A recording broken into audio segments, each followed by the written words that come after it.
Kabayan, share ko sa yung Dubai run experience ko na napaka-fun talaga. Saka para may idea ka na kung anong pwede mong gawin next year. Unang-una sa lahat, madaming camera, kaya dapat ready mo na yung best shot mo. Tamo ako may patalon-talon pang nalalaman. Kala mo talaga kasama sa edit. Edit out.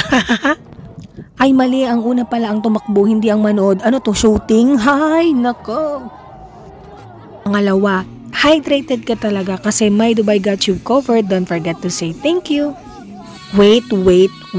May DJ sa running, kaya eto ako takbong jamming. Tuwang-tuwa sa akin yung DJ dito. Nung unang-una lip sync lang ako pero kawala-walaan nag-all out din. Concert yan?